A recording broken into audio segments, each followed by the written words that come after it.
तो Radhe Radhe students, welcome to my YouTube channel. तो मैं फिर से आपके सामने हूँ एक और धमाकेदार चैप्टर के साथ, दैट इज क्वाड्रेटिक इक्वेशन।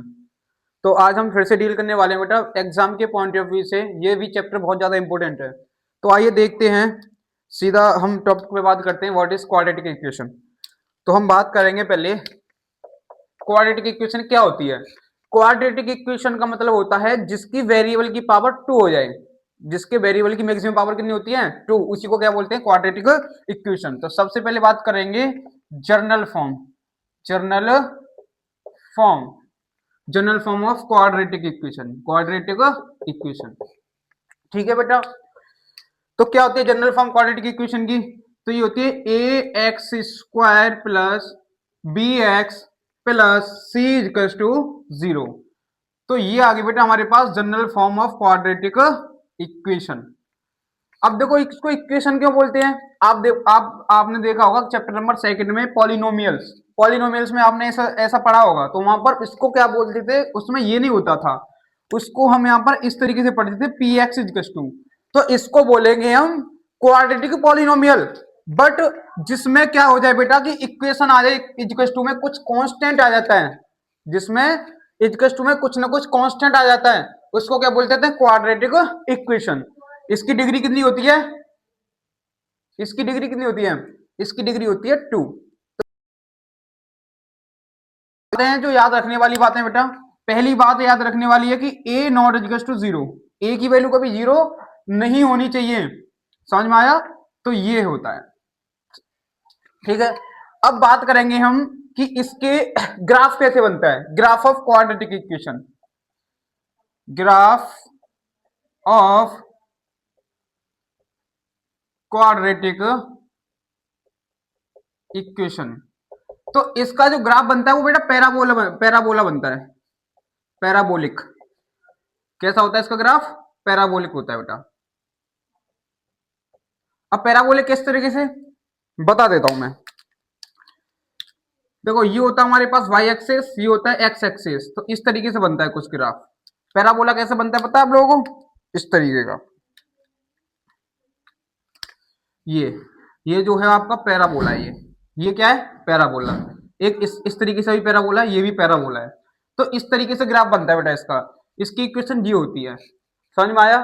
तो आपके एग्जाम में आएगा तो ग्राफ ऑफ क्वाड्रेटिक इक्वेशन क्या होता है बेटा? पैराबोलिक होता है। ये बात आपको याद रखनी है। ठीक है। तो जल्दी से आप इसको नोट कीजिए, फिर हम अगले कॉन्सेप्ट की तरफ बढ़ते हैं। चलो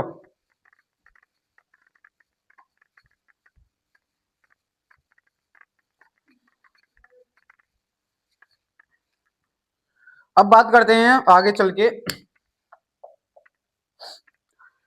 अब एक बात देखो, यहाँ पर एक फॉर्मूला होता है जिसको बोलते हैं हम क्वाड्रेटिक फॉर्मूला, उसको भी हम देखते हैं। ठीक है। तो यहाँ पर डालना क्वाड्रेटिक फॉर्मूला, क्वाड्रेटिक फॉर्मूला। क्या होता है क्वाड्रेटिक फॉर्मूला? जैसे मेरे पास कोई क्वाड्रेटिक इक्वेशन है a x square plus b x plus c बराबर 0। अच्छा एक बात बताओ, आपको पता होगा कि इसके रूट से दो होते हैं, एक अल्फा और एक बीटा। ठीक है बेटा। क्यों? क्योंकि इसकी डिग्री 2 होती है। तो रूट्स का मतलब है वैल्यू ऑफ दी एक्स, मतलब एक्स की ऐसी कौन कौन सी वैल्यू हैं जिन पे इसकी वैल्यू क्या हो जाए 0 के इक्वल हो जाए, वो होते हैं हमारे रूट्स या मूल बोलते हैं जिनको। ठीक है। तो हमारे पास यहाँ पर एक क्वाड्रेटिक फॉर्मूला आता है, एक्स इजिकल्स टू माइनस का B plus minus under root B square minus के 4ac अपॉन 2a। तो ये होता है बेटा हमारे पास क्वाड्रेटिक फॉर्मूला। यहाँ पर अल्फा की वैल्यू क्या होती है? अल्फा की वैल्यू होती है माइनस का B plus under root B square minus के 4ac अपॉन 2a। ये अल्फा की वैल्यू होती है। अगर मैं माइनस ले लू इसकी जगह तो ये हो जाएगी बीटा की वैल्यू। बीटा की वैल्यू हो जाएगी आपकी बी माइनस का, और यहाँ पे भी माइनस का under root B square minus के 4ac अपॉन 2a। ये बीटा की वैल्यू होती है। ठीक है बेटा। इस तरीके से ये क्वाड्रेटिक फॉर्मूला होता है और ये अल्फा और बीटा की वैल्यू होती है। आप जिसको नोट कीजिए जल्दी से। अब मैं इसको मिटाने जा रहा हूं।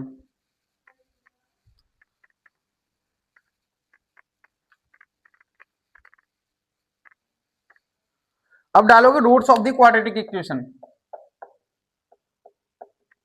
Roots of quadratic equation. तो देखते हैं क्या होते हैं रूट्स। मेरे पास कोई क्वाड्रेटिक इक्वेशन है, a x square plus b x plus c equal to 0। ये बेटा क्वाड्रेटिक इक्वेशन है मेरे पास। अब मुझे क्या करना है, इसके बताने नंबर ऑफ रूट्स कितने होंगे, मैक्सिमम नंबर ऑफ रूट्स होंगे इसके ओनली 2 रूट्स। तो पहला होता है बेटा मेरे पास इसका अल्फा और दूसरा होता है मेरे पास बीटा। पहला क्या होता है अल्फा और दूसरा होता है बीटा, क्योंकि x की एक वैल्यू तो होगी, मैं मान लेता हूं उसको अल्फा होगी, और x की दूसरी वैल्यू होगी बीटा। इसकी x की दो वैल्यू क्यों निकलेंगी, क्योंकि इसकी डिग्री 2 है, आपने पढ़ा होगा पॉलिनोमियल चैप्टर में, ठीक है। अब देखो यहां पर होता है रिलेशन बिटवीन रूट्स। क्या होता है relation, relation between roots. Roots के बीच में रिलेशन क्या होता है बेटा, सम ऑफ रूट्स। पहला होता है रिलेशन इनका सम ऑफ रूट्स। तो पहला डालो आप sum of roots. Sum of roots का मतलब है alpha plus beta. Alpha plus beta क्या होता है बेटा, ये होता है माइनस का बी अपॉन ए, या हम इसको लिखेंगे minus coefficient coefficient of x upon coefficient of x square, इस तरीके से लिख सकते हो आप लोग, ठीक है। सेकंड वाला हो जाएगा इसका product of the root, product of roots. Roots का प्रोडक्ट का मतलब alpha into beta. Alpha into beta क्या होता है बेटा, ये होता है आपका सी अपॉन ए, या हम इसको बोल सकते हैं constant upon coefficient of x square, इस तरीके से इसको हम बोल सकते हैं। तो इसका सम ये होता है रूट्स का, और प्रोडक्ट रूट्स का ये होता है। आई होप आपको क्लियर हो गया होगा बेटा। ये यहां से कुछ कॉन्सेप्ट बनते हैं, मैं आपको बता देता हूं किस तरीके से बनते हैं।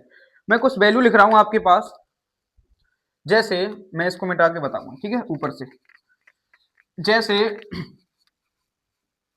मैं आपसे ये पूछना चाहता हूं पहला कि भाई बताओ मुझको alpha plus beta, alpha square plus beta square की वैल्यू क्या होगी, ठीक है। या मैं सेकंड पूछना चाहता हूं आप लोगों से 1 upon alpha plus 1 upon beta क्या होगा, ठीक है। या मैं आपसे पूछना चाहता हूं बेटा 1 upon alpha square plus 1 upon beta square की वैल्यू क्या होगी। इस तरीके से कुछ क्वेश्चंस बन जाते हैं। तो मैं ये पूछना चाहता हूं इनको कैसे सॉल्व करते हैं। देखो सॉल्व करना बता देता हूं मैं आपको। इसको मैं करूंगा, देखो a प्लस बी का होल स्क्वायर लगाऊंगा मैं यहाँ पर। क्या होता है मेरे पास a प्लस बी का whole square, a square plus b square plus 2ab होता है बेटा। अब क्या करना है मुझको, यहां से मुझे इसकी वैल्यू निकाल देनी है। देखो मैं मार्कर चेंज कर लेता हूं, है ना। तो देखो अल्फा प्लस बीटा का होल स्क्वायर हो जाएगा ये, और मुझे -2 अल्फा बीटा, ये आ गई alpha square plus beta square की वैल्यू आ गई। अब अल्फा प्लस बीटा की वैल्यू क्या होती है मेरे पास, अल्फा प्लस बीटा की वैल्यू होती है माइनस का बी अपॉन ए, ये यहाँ पर square, -2 into alpha into beta की वैल्यू होती है c upon a equal to alpha square plus beta square, ठीक है। तो यहां से हम निकालना चाहें तो ये हो जाएगा B square upon A square -2c upon A alpha square plus beta square.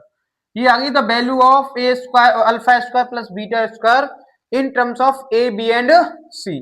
मतलब ए बी और सी के टर्म में हमें अल्फा स्क्वायर और बीटा स्क्वायर की वैल्यू मिल चुकी है बेटा, यही है हमारी वैल्यू होती है, ठीक है। और इसको हम आगे सिंप्लीफाई भी कर सकते हैं, ठीक है। अब मैं ये वाला बताता हूँ ये वाला कैसे होता है, नोट करो इसको।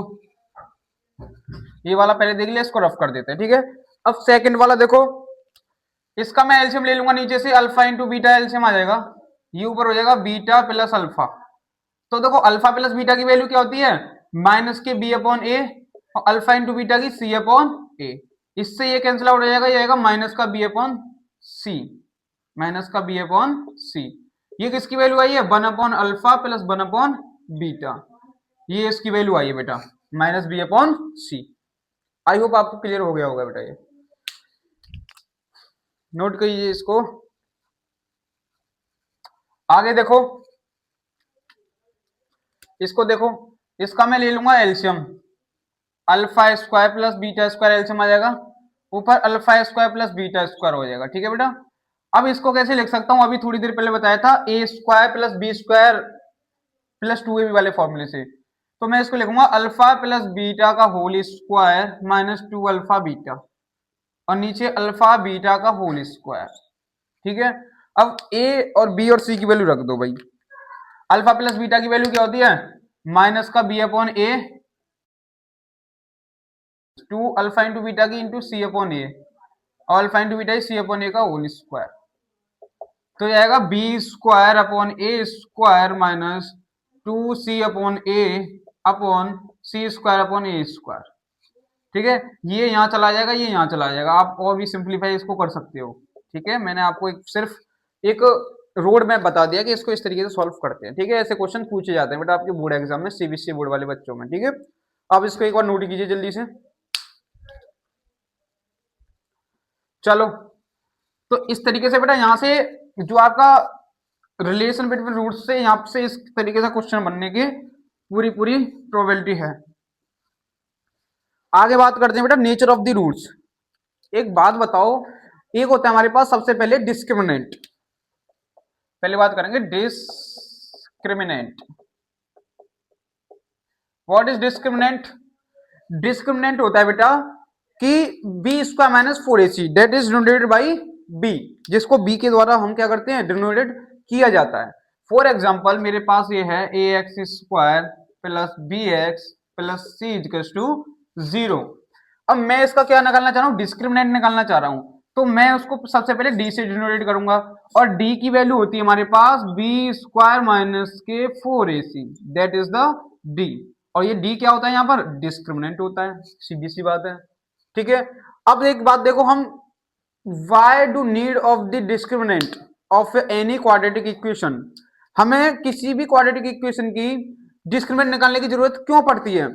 हमें इसलिए पड़ती है बेटा क्योंकि जो हमारे पास क्वाड्रेटिक इक्वेशन दे रखी होती है उसके रूट्स होते हैं। आपको पता है रूट्स होते हैं भाई, ऐसी कोई इक्वेशन नहीं जिसके रूट्स ना हो, चाहे रियल हो चाहे अनरियल हो, रूट्स तो होंगे होंगे। उस रूट्स को रियल है या इमेजिनरी है या अनरियल है, कैसा है, रेशनल है या इरेशनल है, उसकी नेचर बताने के लिए, मैं क्या बोल रहा हूं, उन रूट्स का नेचर बताने के लिए हम किसका यूज करते हैं, डिस्क्रिमिनेंट का। तो लिख लेना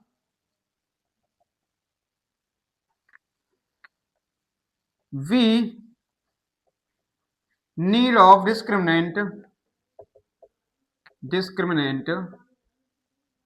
of any quadratic equation for find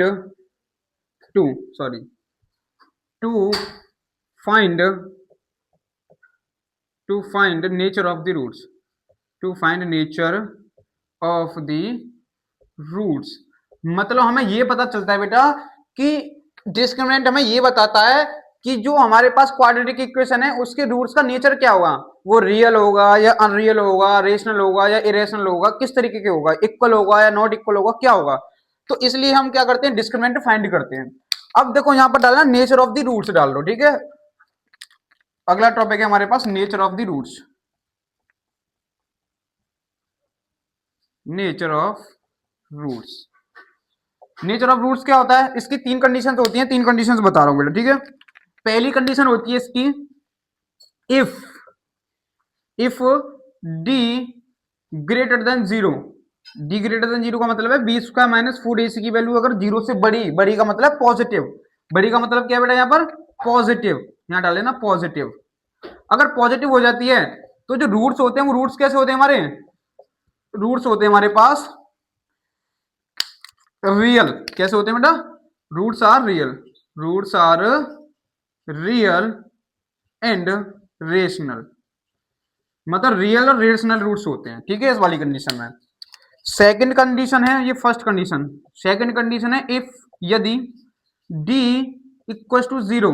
अगर d मतलब इसका मतलब है कि d की value B square minus 4ac की वैल्यू 0 के इक्वल आ गई, तो यहाँ पर जो रूट्स होते हैं ना हमारे roots are equal. Roots are equal का मतलब है अगर पहला रूट्स अल्फा है तो दूसरा रूट्स भी अल्फा ही होगा, अगर पहला रूट 2 है तो दूसरा रूट भी 2 ही होगा, इस तरीके से इक्वल होते हैं। ठीक है, एंड रेशनल। और तीसरी कंडीशन है if D less than zero. D less than zero का मतलब है बेटा नेगेटिव रूट्स होंगे। कैसे होंगे? नेगेटिव रूट्स होंगे। अगर रूट्स नेगेटिव हैं तो इसका मतलब रूट्स कैसे होंगे? Roots are unreal. कैसे होंगे? अनरियल, या बोल सकते हैं imaginary. Imaginary roots and irrational and irrational, इस तरीके से। तो ये तीन कंडीशन होती है बेटा हमारे रूट्स की नेचर फाइंड करने के लिए। और आप देख सकते हो इधर कि जितनी भी हमारे पास तीनों कंडीशन है वो तीनों कंडीशन किसके ऊपर डिपेंड करती हैं? डी के ऊपर डिपेंड करती हैं, डिस्क्रिमिनेंट के ऊपर डिपेंड करती हैं। ठीक है, तो आई होप आपको डिस्क्रिमिनेंट भी समझ में आ गया होगा। अच्छा, इस चैप्टर का यही कॉन्सेप्ट था। इसमें एक चीज और रह गई, that is factorization method. Factorization method से कैसे हम किसी भी क्वाड्रेटिक इक्वेशन की वो निकालते हैं, तो मैं उसको बता देता हूं आपको एक बार। ठीक है, नोट कीजिए।